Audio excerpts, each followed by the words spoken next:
Pinilahan ang unang araw ng bentahan ng NFA Rice na buffer stock lang noon pero pinayagan ng isupply sa publiko sa pamamagitan ng Food Terminal Incorporated o FTI dahil sa deklarasyon ng Food Security Emergency.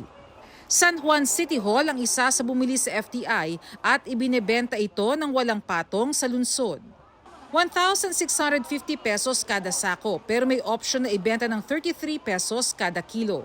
Pang-ulam, pambaon ng mga estudyante ko. Malaking bagay na po yung halos 1,000 mahigit din po yung natipid ko. Malaking bagay, tulong na murang bigas. Sa isang buwan, magkano binabudget namin? 150,000 na sako ang inisyal na alokasyon sa Metro Manila pero dadagdagan pa ito depende sa magiging demand. Ibinebenta ito sa mga LGUs at government agencies sa halagang 33 pesos kada kilo o 1,650 pesos kada sako. Pero maaari itong ibenta sa mga mamimili hanggang 35 pesos kada kilo.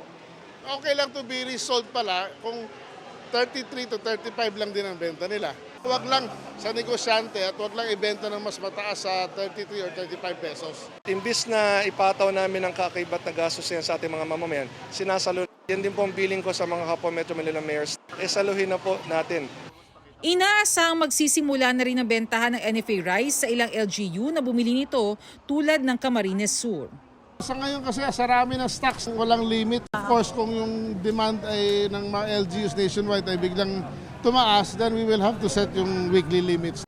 Samantala, umaabot na ng hanggang 240 pesos ang kilo ng sibuyas. Yung sibuyas, patingi-tingi na lang sila. Hindi na makakakuha ng 1 kilo.